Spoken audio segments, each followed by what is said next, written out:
don't have faith in humans. Give me something to believe in. Earth below me, sky above me, fire within me.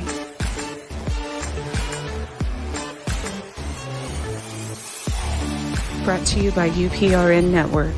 I'm Trish Moe, and this is The Missing Piece.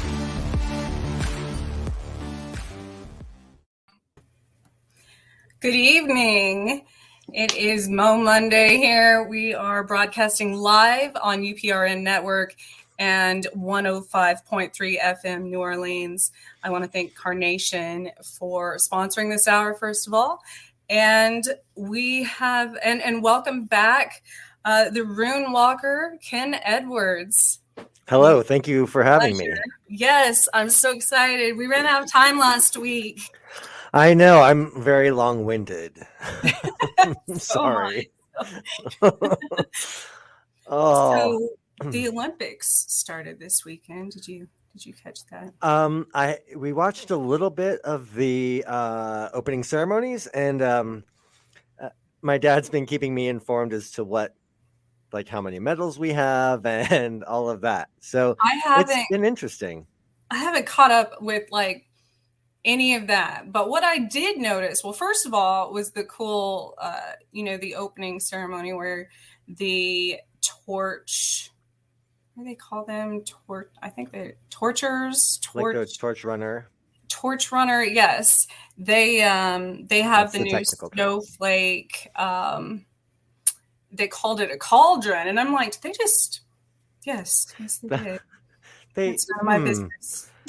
That's very witchy of them. Right. Lighting the cauldron before the ceremony. Yeah. Yes. No, it's interesting. Ritual is interesting, right? Like we incorporate it so much into our daily life that most people watching that wouldn't really look at it and go, oh, that's ceremony or that's ritual. It's like, oh, it's the opening. But really they're invoking all of these energy and all this power and unity and peace and competition. And we don't necessarily see it as that, but they set intention. There was a lot of intention set during that. And it was a global intention, which was really kind of cool. And I know one of them, I don't, it's always a secret who gets to light that, and they never really, nobody ever knows ahead of time, but I did read where one of them, or maybe both of them, were participating in the Nordic,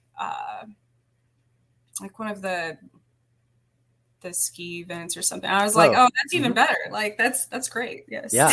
No. Yeah. It's I think we all see ourselves as being separate and different from everyone else, especially if there are culture around the world, but if you lived in the Northern Hemisphere, especially in the far north, I don't care who you are, your people learned how to hunt in the snow. They learned how to survive in the snow in the winter. And it doesn't matter where you came from. We all have that relationship with the earth, and we can honor that in each other and not have to think we're different. Absolutely. Well, that was one thing I miss. I grew up watching the Olympics, and I love the connectedness of everyone coming together in a friendly and competition. And it's good. It's good, I think, still for kids too to give that. I remember we used to, dress up in little leotards and stuff during the gymnastics competitions and the ice skating and everything, and those were the people that we looked up to, all these positive, influence athletes. And so it's one thing that I think we've gotten away from, in the world. But I think, I agree. I think, I loved watching the ice skating. That was my favorite one to watch because it's so beautiful and artistic, and not that the other sports aren't, but it was just, growing up, that was my favorite winter sport. Yep. Yep. I think there's something, there's really something interesting about how we view competition now, and it can be very detrimental to us. Instead of just like, you don't have to be as good as the other people, but you know what? Be as good as you can be, and then you compete. And if you're better in that day and moment, because we all have our days and moments where we're good and when we're not so good, then great, then you win. But there's there's a spirit of competition and a spirit of mastering skill. I think that's what it is mastering the skill that we've gotten away from when we just think about it as winning or losing. I think many times, which brings me to your story too. Sometimes you have to lose to gain, because it's those, in school when I was in track or any type of competitive sport, I learned so much more, and it gave me more inspiration to keep going into um, to run another race, on the ones that I lost probably. So, and it's very humbling. So Absolutely. that brings me to your story, your life Yes. story.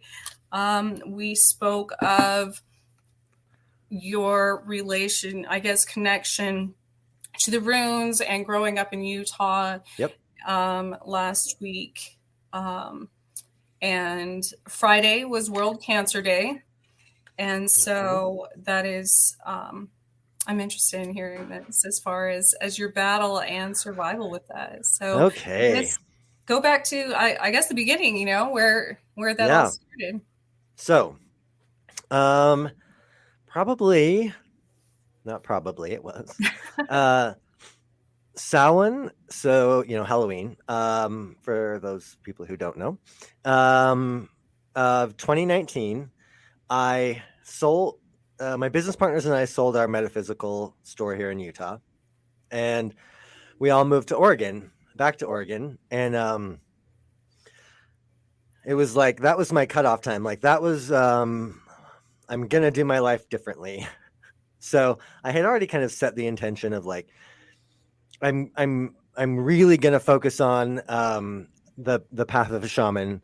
I'm going to focus on developing and continuing to develop my psychic abilities and all of the other gifts that had kind of were opening up. And I wanted to live my life with that being the focus. And so I moved, and I lived there for November, December, January, February. Yeah, like 4.5 months. And then right, COVID hit in March of 2020, right?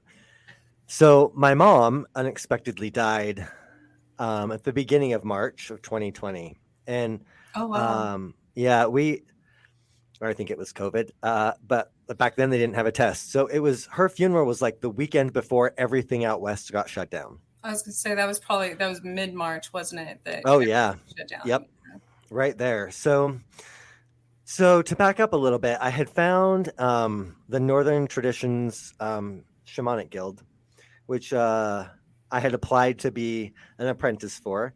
I had filled out the paperwork and I hadn't quite sent it in yet. And I thought, well, I don't know if it's the right time. I don't know. Let's just wait and see.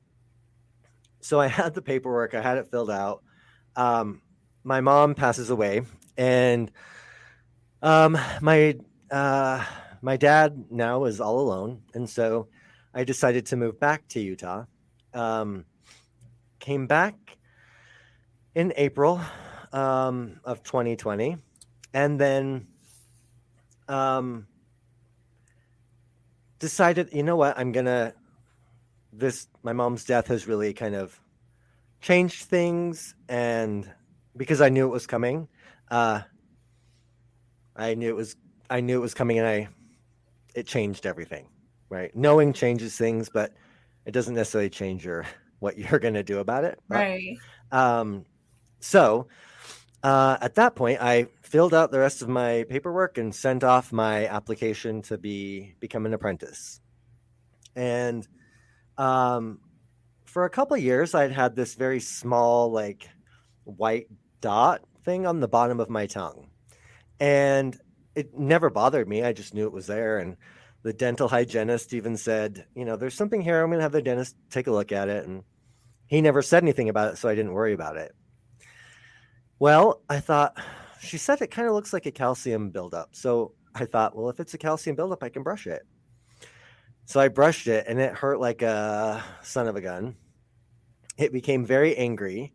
And I thought, okay, if this doesn't go down in a couple of weeks, I probably need to get it looked at, because probably a good 10 years, more than 10 years ago, I had my chewing tobacco habit. That was so long ago. And I thought, if anything, it could be cancer. So it didn't go away. I finally got into a doctor who immediately said, I'm referring you because I'm pretty sure that's cancer. A week later, so this was like October 7th of 2020, which is my sister's birthday. I found out, I went to the oral surgeon. He's like, I'm not even going to touch you. I'm going to refer you to this person who's the best in the state. Here you go. So at that point, I hadn't told anyone. Because what do you tell people? I have cancer. Right. So then they have a whole bunch of questions, and you don't really know how to answer the questions because you don't have the answers. So for me, it prompted me to start the podcast. No One Has Time for Death. And it was, in the beginning, it's an anonymous podcast. It was all about like what I was going through. I didn't tell anyone I was doing it. I just put it out there as kind of therapy for me, a way to express it and talk about it. And a week later, I met with the doctor, and he said, yes, that's what it is.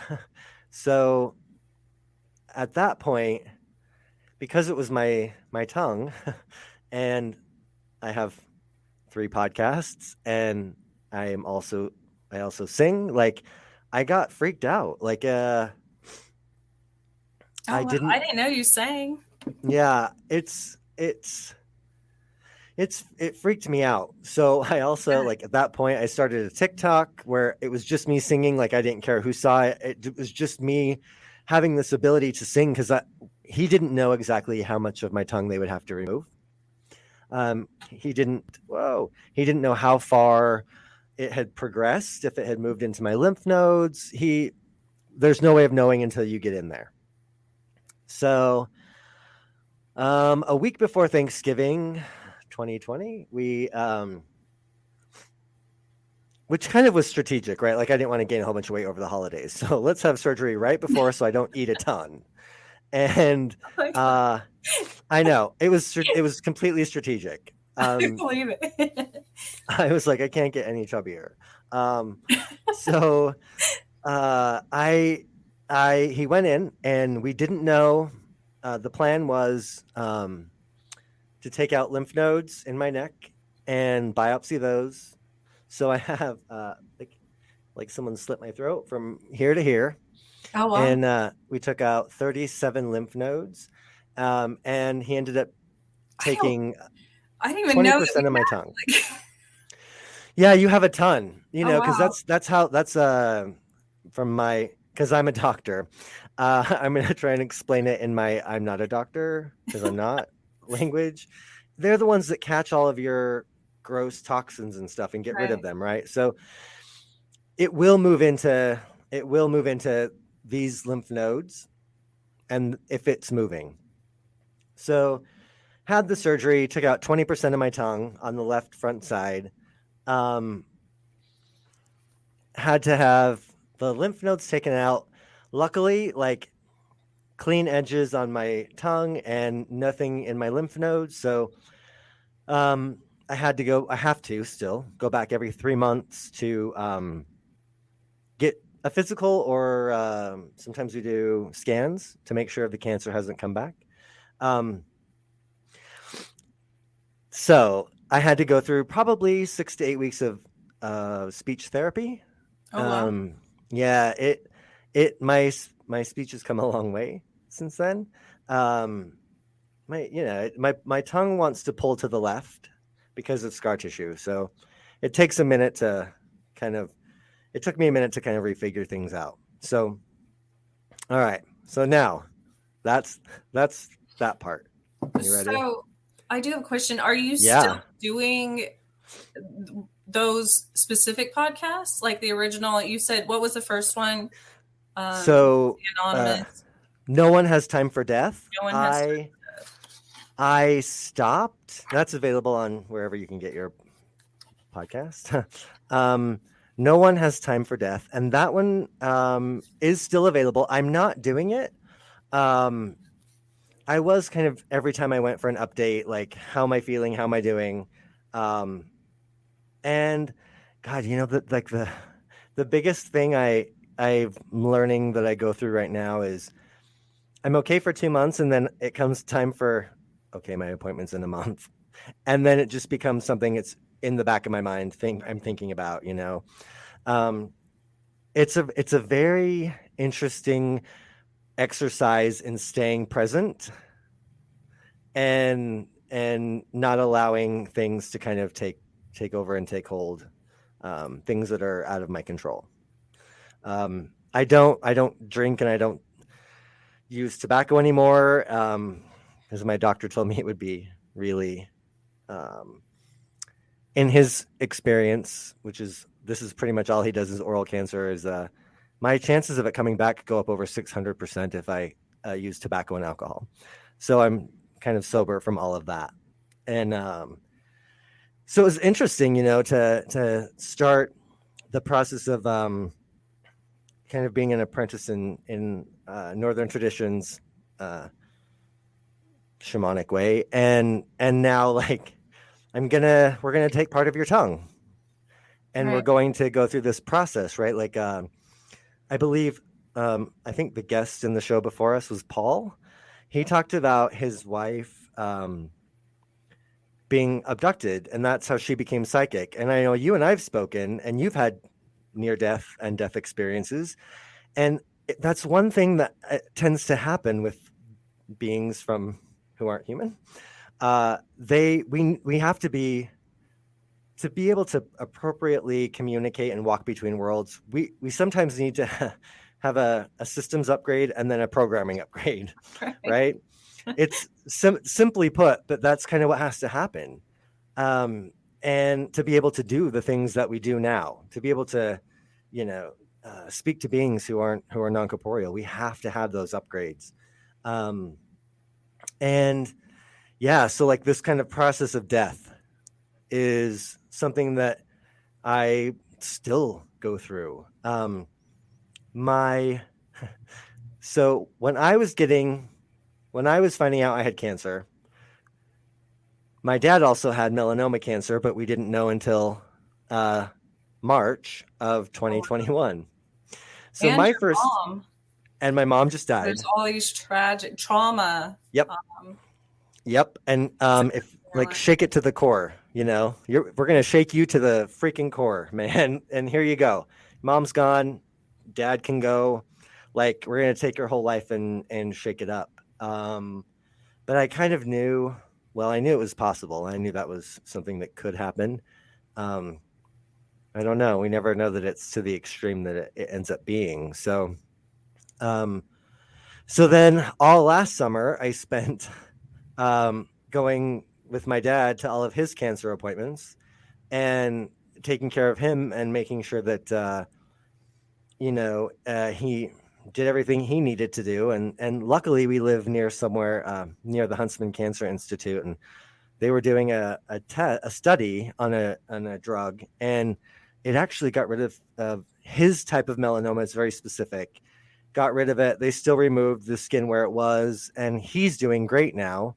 Um, and yeah, like it's the process of dying and death to be able to release you to be able Mm. to do new things is in most cultures that have a shamanic type Yeah. person in their culture, right? And so it is still interesting to go through because I haven't even hit the 2 year mark. And in the middle of all that, I always tell people you can't make this stuff up because it either happens or it doesn't. But the we had you I lived in a town of 300 to 500 people. The lady who lived like just down the street from us ended up having the same cancer as I did, which is squamous cell carcinoma. Wow. And in the whole process of, she was diagnosed in January of 2020, and she has since passed away. Oh, So I feel lucky that mine was caught when it was. um, and to to be going through so many different types of death Hmm. in all of that moment was a really interesting. That's my go-to word, by the way, when I want to swear. It's a really interesting Interesting. um, uh, thing to go through, as a prompting and as an initiatory rite into like a shamanic path. And I always believe that, especially for those of us that just aren't learning and aren't moving any other way in life. I mean, even if we think we are, and the universe Hmm. makes your life so uncomfortable with, either with tower after tower events happening, Yep. one thing after another, until you have no choice but to get up and move, Yep.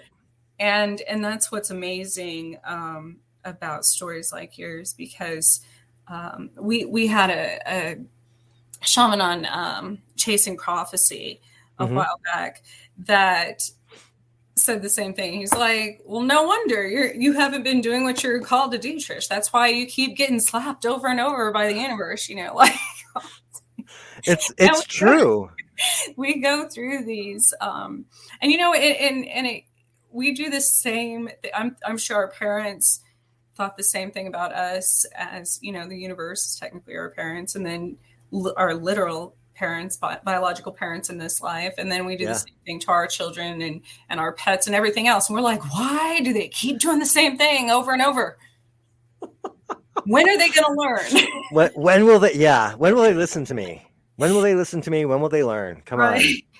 So, the Yeah. whole transformation though process is I yeah. It's crazy. crazy. It's crazy. Yeah. Yeah. Do you? I've often thought this with things like cancer, and I had Lyme disease and another immune Yeah. suppressant disease. Do you think, especially being on the healer path and as a shaman and things like that, that I mean, I've thought this most of my life, that cancer and things like that are an actual buildup of the toxic things in our life, whether it be our literal, environment, our relationships, our work, our all of those things cause something like that, or addictions, anything. Hmm. Yeah, I completely agree. I think so. We lack big picture. Sometimes we think we see the big picture, but we have no idea that um, something I did for 6 years in the past um, would be the one thing that would be used not against me because it's used for me and for my benefit. But we can't escape those things. Like I think really so specifically for me, I believe that my relationship with my breath, my relationship with my ability to create via my speech, Mm-hmm. is exactly what I needed to be like, hey, sucker, bam. Like, listen, this is where we're going to start. We're going to start with your mouth because you don't think about what you say and you don't understand the power you have to create and to destroy with your breath, with your relationship with breath. You're Mm-hmm. wasting your breath. Come on, let's figure this out. So it's been a really interesting look into that. And yeah, I do believe that eh, I've been this is I apologize for how this sounds. I've been inside some people and doing energy healing, and the way it's shown to me is a little different. But I can see, like, I get inside and I can see inside their cave that is their body, and I can see where things are built up or where things are lacking or Mm-hmm. where we're not really putting any energy and healing into it, love, especially for ourselves, or we're not listening to it. And those places look really dark and black, and their buildup. Anything in your hips and legs traditionally, for me, is stability. It's family. It's, money, all of those things. And if you don't have stability as a child, you're going to really develop hip issues. Um, Yeah. and so, yeah, I absolutely agree with you that unfortunately our body is the thing that catches it and has to deal with it. I spoke to somebody earlier today. I did a reading, and for a young woman, and she said to me, I said, "Well, what do you want to do?" And she's like, "Well, my body has kind of told me we're taking a break right now." And I'm like, "Oh, really? Did it?" And she explained what was happening, and she knew immediately. She's like, "I know I was going too hard and too fast, and I was trying to do too much, and my body now says stop."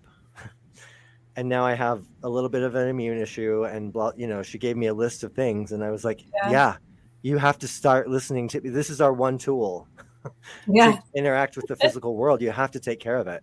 Yeah. That's the same thing that happened, with Lyme disease. What makes me, I'll be in remission, and what causes me to go back into that illness state is doing too much and not listening to myself. So it's kind of like it's a bittersweet. By Absolutely. default, I have to Yep. stop. So Yeah. Yes.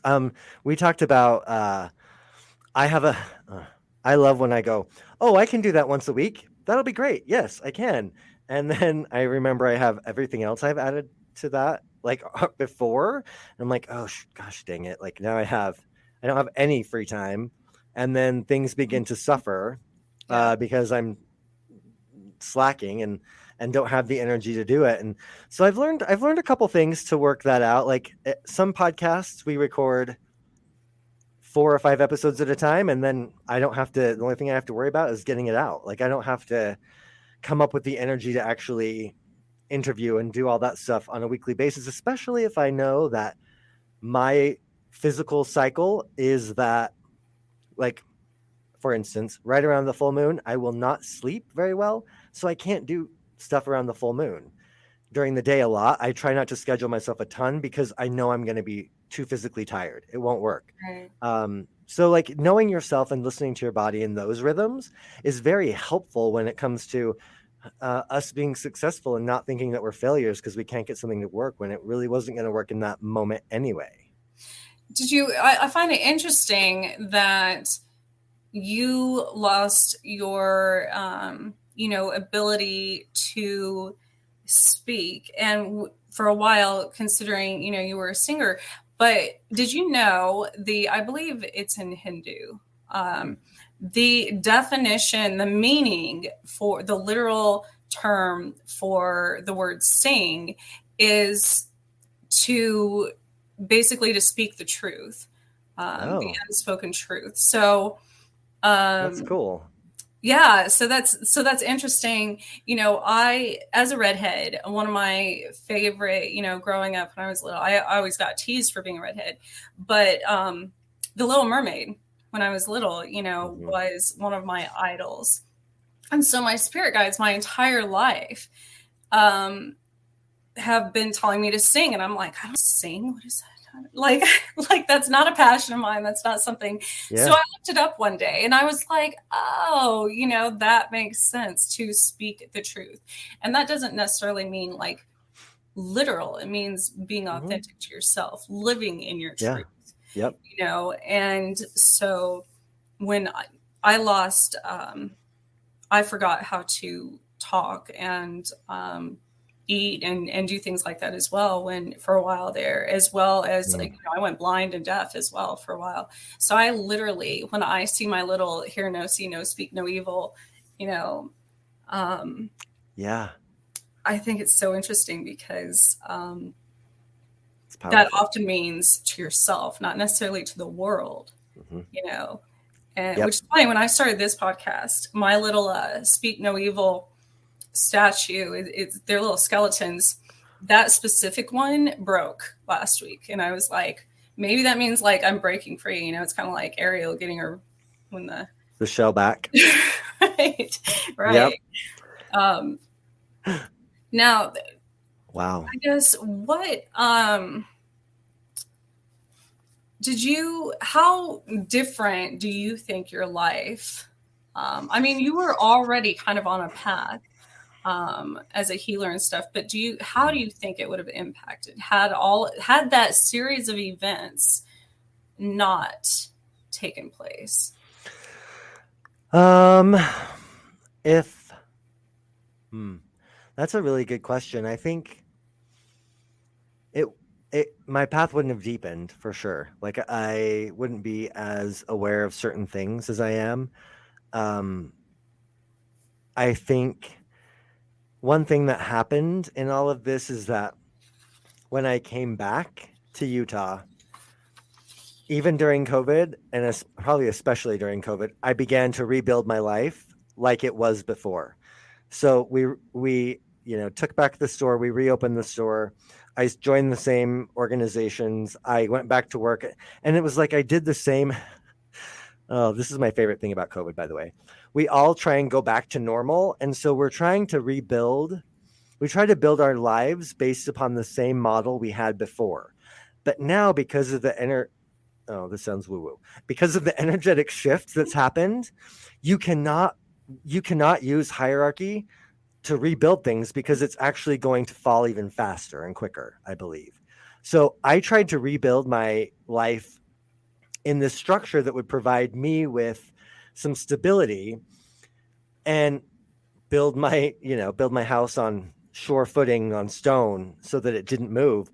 But the problem with that is I would never have known, I wouldn't have had the experience of doing that again and watching it fall completely and realizing that I'm trying to build my life coming back, but we do have to root our lives now in a more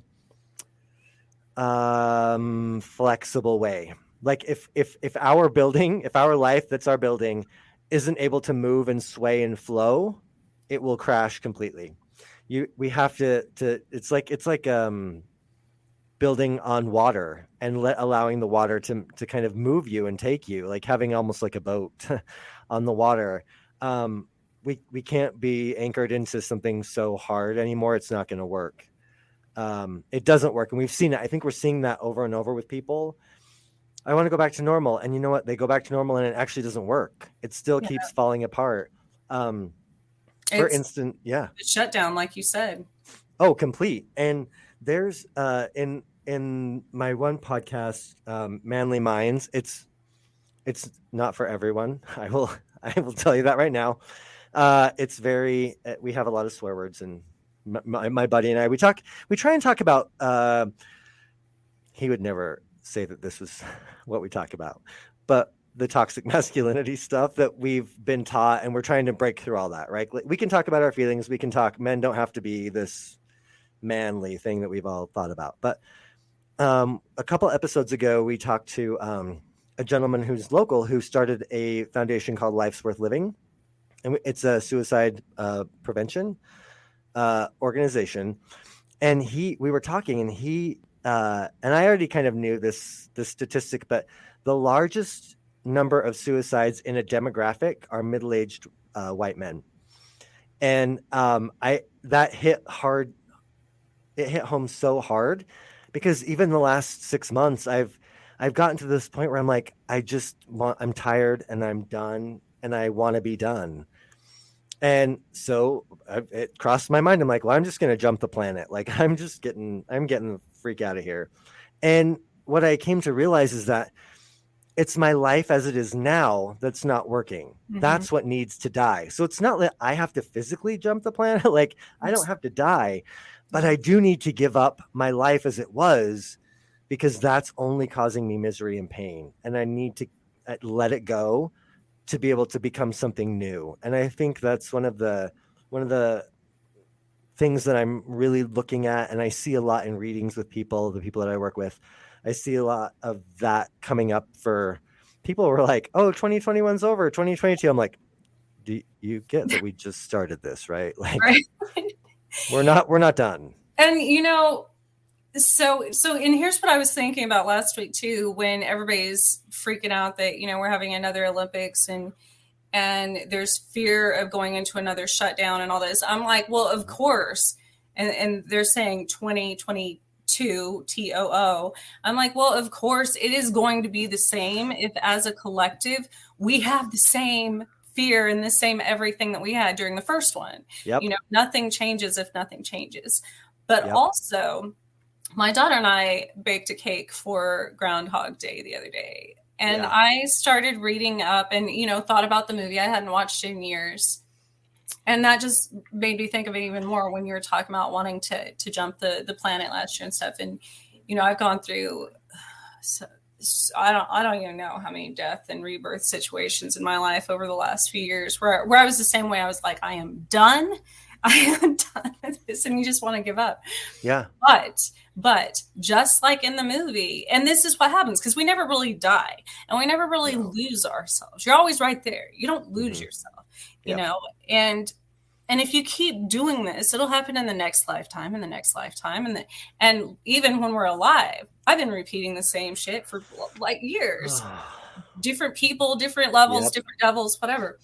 But Groundhog Day, if you watch that movie with Bill Murray, where, he gets to where he's really mean to people for a while. He goes through like all the phases of a relationship basically with himself. He even tries to commit suicide. He wakes back up, same day, repeats it all over again until he starts giving back and actually helping others. And which is the only thing, once we start using our gifts in a positive way opposed to negative, that's when you change things, you shift, and you feel the gratitude, which was what I was telling you the other day about, which is so important for stories like yours to be heard, because it does not, even if it only reaches one person out there, that person might be the one, that seed that saves the world someday,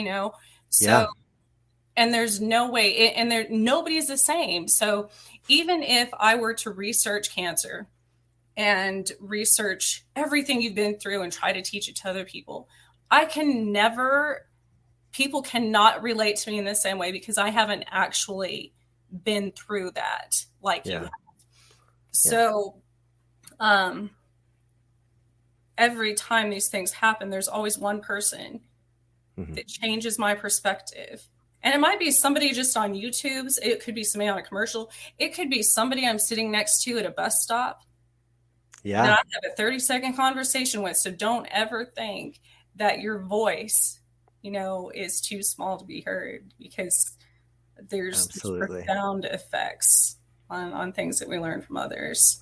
Absolutely. And I was talking to a student today, and we were talking about kind of our individual perception and how, if we're all part of the one, then we all are a piece of the puzzle. Yes. And you're an individual piece of the puzzle. All the pieces can't look the same or they won't fit together. And so understanding and really looking at like, oh, well, how does that piece fit next to mine? And it could be that because we're constantly shape-shifting, right? That piece fits next to me for a while, and then my shape shifts a little bit and theirs shifts a little bit, and that piece has to move in the puzzle. It's very much like, I used to describe it as like you would take the puzzle in from the box and you set the box up in front of you and you're looking at the picture, and then you're playing with the puzzle pieces, and you can kind of look at the picture and know where that piece maybe goes. But we don't have the box to look at, one, and two, we're playing with a 3-dimensional puzzle. Actually, not 3-dimensional, pardon me, like 12-dimensional puzzle. So you know what I mean? Like they shape and they shift and move, and things are constantly in flux. So it's a very fluid puzzle, and we don't really necessarily see it like that. Absolutely. When you were talking about that, I was thinking my daughter right before this had one of those the newer fidget things of it's multiple little boxes that fit together, but then they're like magnetic and you can flip them around. So they make a new box. Oh, yeah. So it's like, it's still making the same shape, if you think of the world, but reforming. So, almost like a Rubik's Cube, but you can, put the different shapes together. So, yeah, it's great. I think we just think of, like, it's, I was talking as well today with this one student, and we're talking about the runes. When we look at the runes and we look at their two-dimensional representation on a piece of paper, so the staves, Mhm. if you actually make it out of twigs or popsicle sticks or something, put it on a string and spin that little guy, our experience of it will be very different because it's now moving.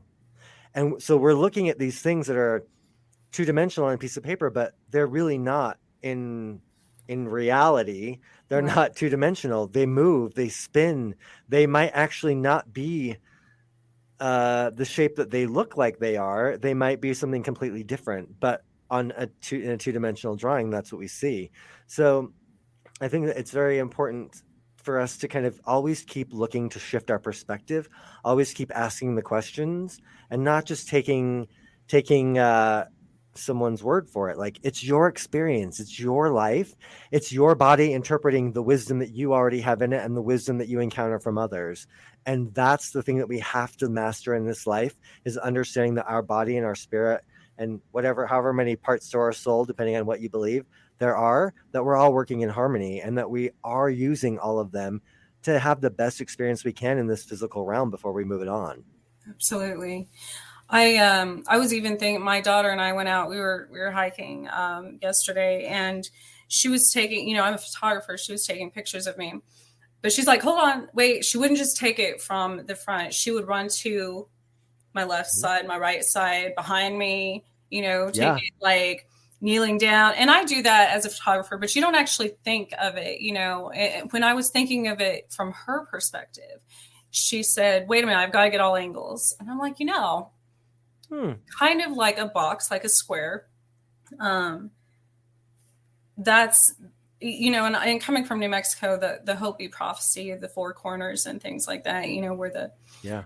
the different tribes come together to become one. Um, that made me think. I'm like, that's absolutely true. You have to look at everything, like you said, as the bigger picture from all four corners, and she said, well, yeah, mom, you can't. It's like when we do laundry, you can't fold the fitted sheet by yourself. I'm like, ooh, that's Hmm. deep. That That's deep. maybe that's the name of your autobiography. You, Yes. you can't fold a fitted sheet alone by yourself. That's That's a so great title for a book, by the way. true.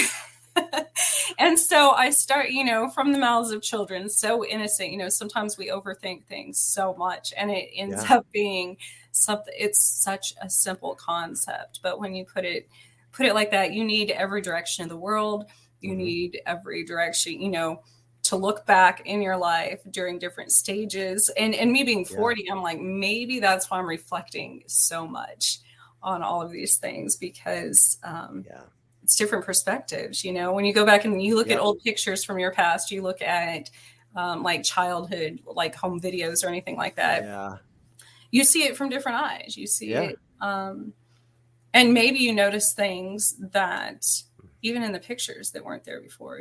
So Oh yeah. I think it's really interesting. I think for me, being 46, having um, asking all the questions. Luckily, with my mentors, ask a lot of questions and have always, and it's really helped me to keep trying to do that. But what I'm finding is the hard part, right? Is that uh, neurologically we've created all these neural pathways, and it's hard to break them and expand and be more pliable. That's why, like, I love the story with your daughter, because hers aren't set. They're still right. pliable, they're still movable, and we need that. We need the wisdom of us from having gained our experiences, but we need the pliability of spirit and of curiosity that they have. And they work well together when we can make them work together. Absolutely. um, I think, and that's what's again, like with something like the Olympics, that's what's so great about that too. It's in every country in the world, has the opportunity to compete. And Yeah. that was the same thing with COVID, and I think one of the greatest things with that being, for a while there, we were all on the same level. You know, COVID didn't spare presidents or princes or anything like that. You know, everybody Nope. was susceptible to it.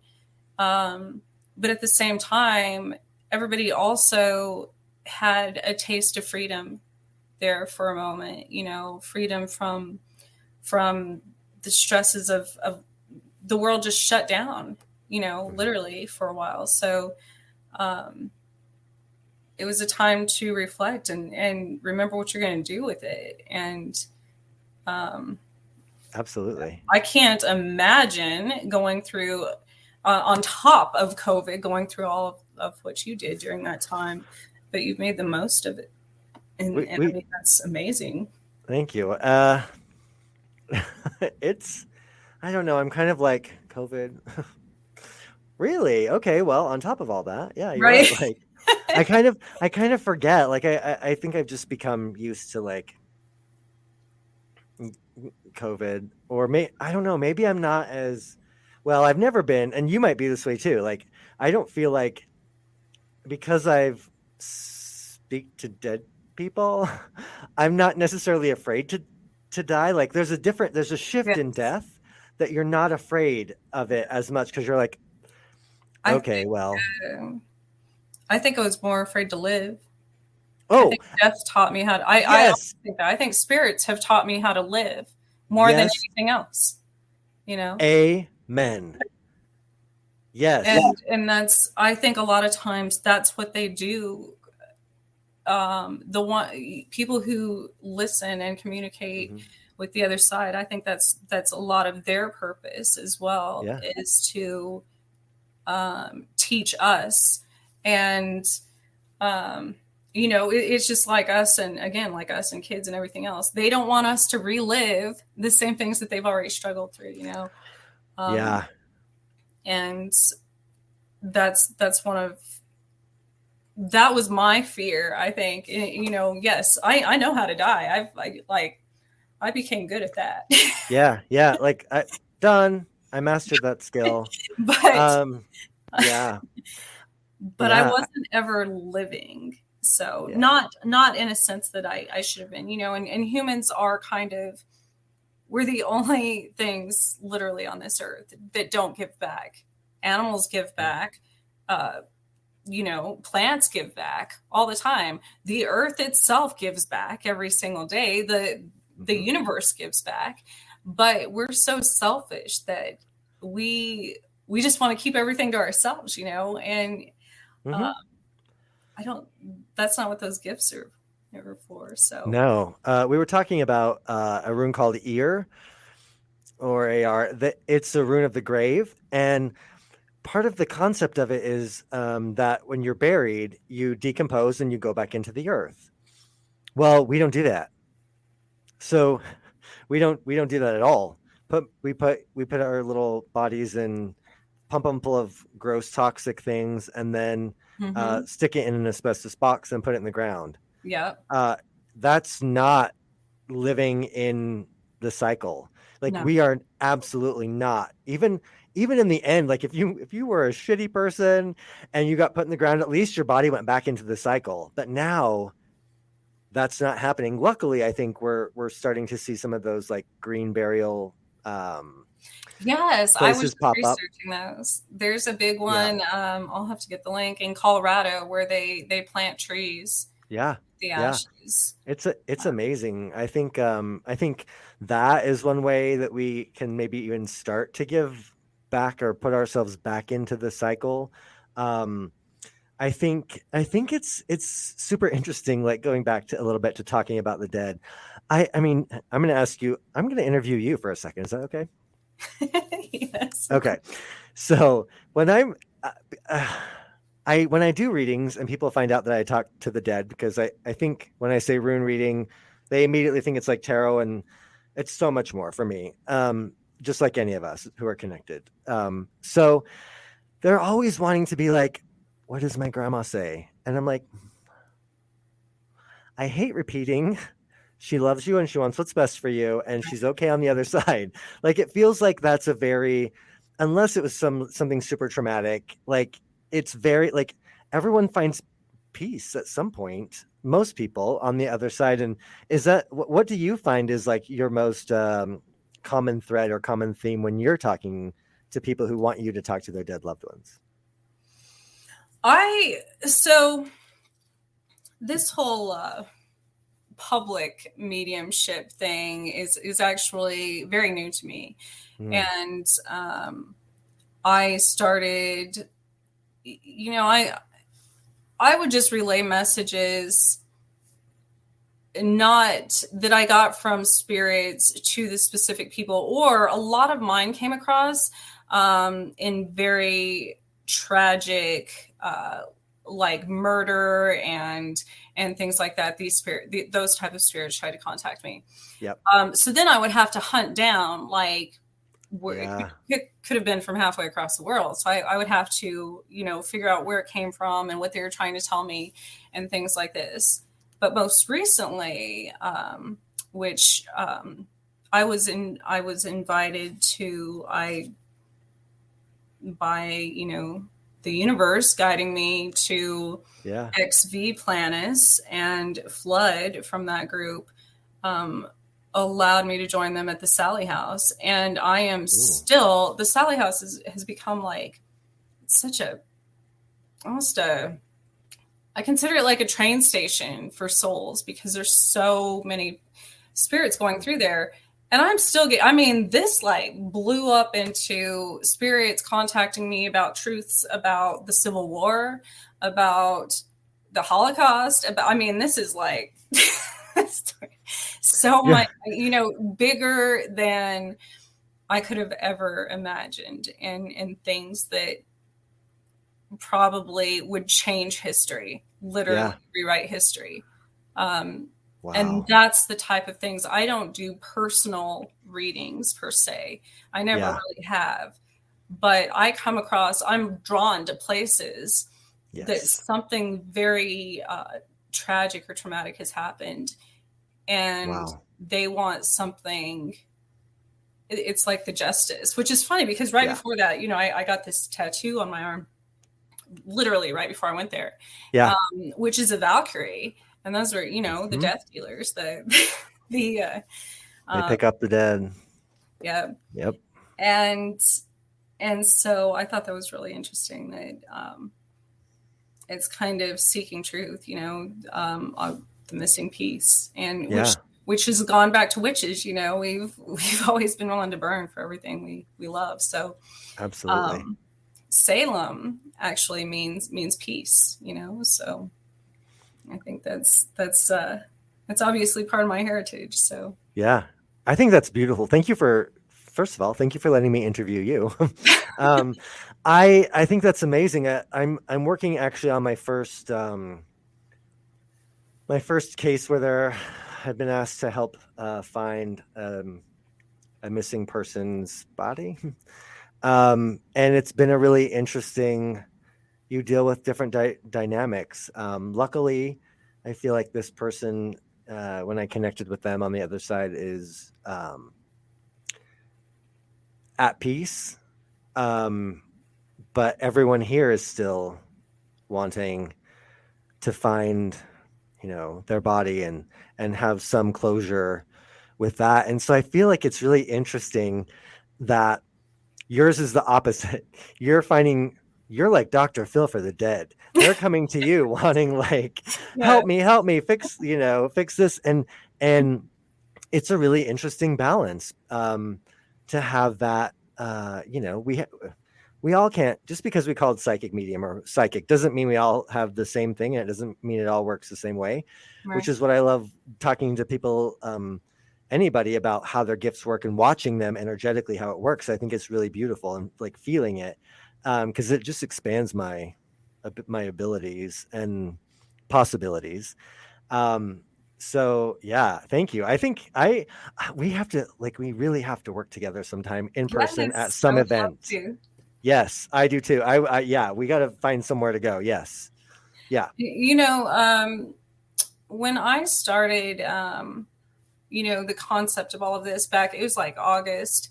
And and it came together with literally everybody in my life at that time, everyone I've crossed in this journey, everyone, I actually started the whole concept of my own art studio and going through all that in April of last year. Yeah. And it comes full cycle, I always tell people, any goal, we always want to quit right when we're at the finish line, and it's kind of like, and there's an elephant mural on the side of my studio building.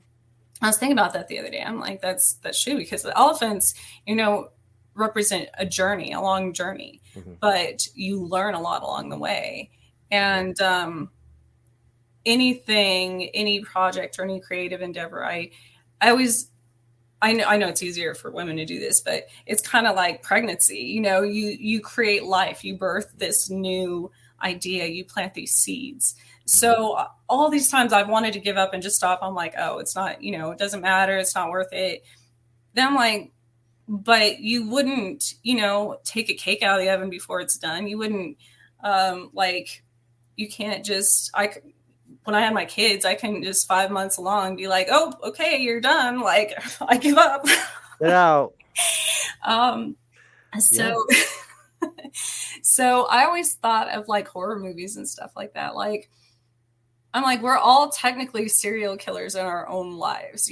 How many dreams are you killing? How many people, relationships, whatever, are you sabotaging? Not literally killing. No, I'm not suggesting that at all, but figuratively. What are you sabotaging in your life? Instead, when you flip the script, and I always tell people this was one of the biggest things. I haven't seen the movie in 20 years, but Hellraiser, and he's holding the gift, the box. I actually got that poster. I should hang it up. And he says, angels to some, demons to other, because it's how you look at it, just as your cancer, anything, death, anything. Yeah. And the gift, yes. It could be a curse if you look at it that way, or it could be a blessing. It could have been the greatest thing that you had to lose to gain in your entire life, Yeah. And so that's how I started seeing all of these things, that maybe we're the ones haunting the dead, for that matter. Like, so I think we torture them a lot. Absolutely. Yeah. I don't know. When people come to me, I never really invite them in, because usually we're talking about changes in their life that they want to make, and it's not necessarily about the dead, but I try not to be like, hey, come over, let's talk. Like, they're busy. Oh, sorry. They're busy enjoying their life, sipping margaritas by the pool on the other side. Yeah. Like, they're, like, we're all here to experience it for ourselves and to experience it together, individually together. Yeah, maybe is a good way to put it. But at the same time, everything affects everything else. We talked about that last week, how humans are very selfish in that aspect of where we think the entire world revolves around us. But here, plants, animals, insects, trees, they're all doing their own thing. They're all living their own lives, and it comes down to a very simple, with people as well, if you just worry about yourself instead of everything else in the world, and what you can do to improve yourself, what can make you better than yesterday, and what you can give back, then I think even to spirits, everybody thinks about what they can give them and how are they going to scare them. And they always ask me as me, and they're like, Trish, you can go somewhere and catch proof of ghosts and spirits and everything else existing in half an hour. I mean, 2 hours of your life, whatever. Yeah. And they spend days, some research and stuff, weeks. It's because I'm not looking for it. I don't have an expectation that it should give me something. It's not there for my entertainment. No, no, it's not. It's so our metaphysical shop that we used to have was part of Asylum 49, which is a big old hospital that's very popular here. It's been on several of the ghost hunting shows. And um, Is that in Utah? yeah, when we set up shop in there, like we set it energetically is like this is a place of healing for everybody, corporeal, non-corporeal, like, and it shifted the Mhm. concept of it. But like there were times where I would be recording podcasts in there and I'm listening to it back and I'm like, oh, there's an EVP. Yep, there's an EVP. And I wasn't even trying because I'm talking Yeah, to somebody, like I'm talking to you trying to record something, and all of a sudden there's like someone coming in with a little, like that just happened. That was weird. With a little voice, and I'm like, okay. I would take them out and save them as a little individual file because I didn't mean to do it. I'm just going about my life, and so are they. yeah. And it just so happened that we had a moment together, and I could hear them, and they could probably hear me, and they probably wish I would just be quiet. They're Yeah. like, "Oh my God, you're still talking." And that's, that's, I see these with so many different places, and I love to hear stories about the owners of haunted buildings or houses or whatever. I mean, yes, sometimes places and the energy and the trauma that's happened there is so bad that you do have to just tear it down or burn it down, or and a lot of times, I people who have house fires and stuff, I'm like, that's your opportunity, especially in Kansas, they burn the prairie grass Yep. because it helps with new growth, Mm-hmm. and all the livestock and all the animals on the prairie Yeah. benefit from the new growth after they Yep. burn the old. So um, there's some haunted places that have such bad energy, and bad things that it does just need to be torn down. But then there Yeah. are others that I believe, we could do a lot better instead of turning them into basically a fear factory or a haunted house, or, Amusement a park. circus to be, Yeah. their suffering entertain people. Um, More places, it's just like a house. Houses have energy. When you start fixing it up, the energy changes, it shifts, which is like the earth, Absolutely. It's- Yeah. Yeah. And we forget, oh, this is my house I'm moving into. Well, uh, there were a lot of other probably beings that lived there before you. right. um, Yeah. and if someone's pissed off or mad, like instead of, and I don't necessarily I don't not love doing house cleansings, but when I go in to do them, I'm like, okay, so okay, who just needs to have someone to speak to them to help them get what they need so that they kind of stop, that they're happy in the space again. You know what I mean? Does that make sense? So most of the time these beings that we can't see that start quote unquote wreaking havoc for new homeowners or whatever, like they need to be settled as well, and they need to be satiated, and they have needs sometimes. And so whether it be a land spirit, a land white, or like a ghost or whatever, like we're so like oblivious to most of the time we're like blindly walking around like, oh, I don't care, I don't, no, nothing's there, I'm just gonna like throw my trash on the ground in the forest. Well, no, Yes. No. you can't do that. you know No. you can, but you shouldn't. And then they wonder, why something bad happens, or why, and I'm like, it's 100%. And so many people who have had near death experiences have stated this, that they have been explained in that death state how much impact your thoughts and your energy, the energy you put out to the world, has on everything else. Even Yeah, bad or hateful thoughts about other people, about yourself, about people. I refer back to like black magic because people always think it's witches. Most of the time, all the black magic comes from ourselves. Half the time we're casting spells on ourselves by our thoughts. absolutely. So that's We're going to unaware, completely absolutely. unaware. So even like in my healing process, with Lyme and stuff, instead of being the victim and telling people I died in this way, or, I'm sick, I started saying, well, I'm currently healing, you Hmm. know.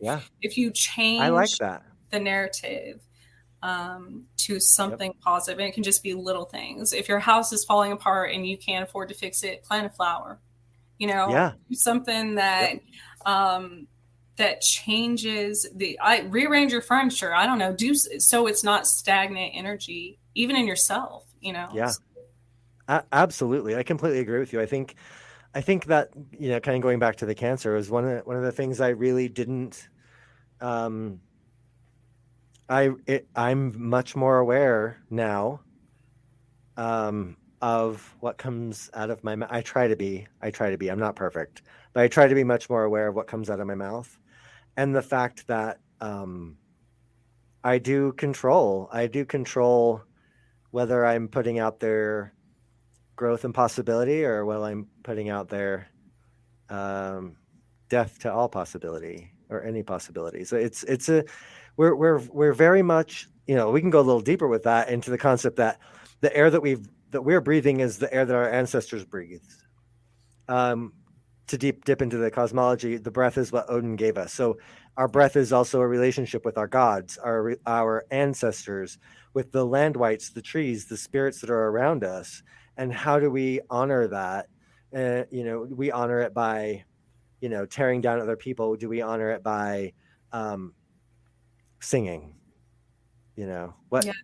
What do we really do? And there's been a part of my healing practice that is very much about toning, and is about finding the right tone and projecting that into the person's body, wherever we're working with, to help break up some of the things that they're working on, to help heal, that the heart, the physical vibration of our voice can heal. It can uplift, it can cheer people up, and it can tear people down. And we just kind of tend to forget that the people around us are breathing our air as well.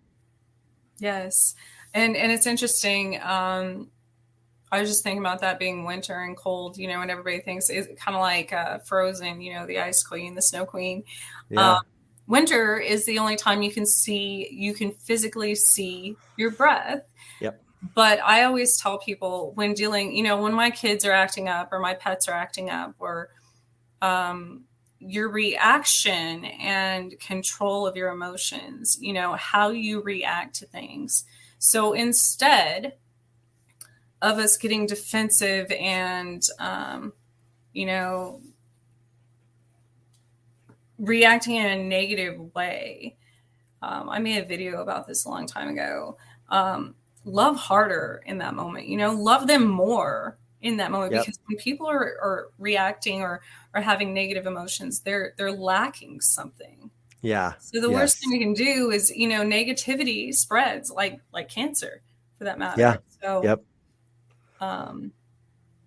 That's crazy. What the universe does to us, so in that moment, love yourself harder, love yourself more, because that's what they do, Yep.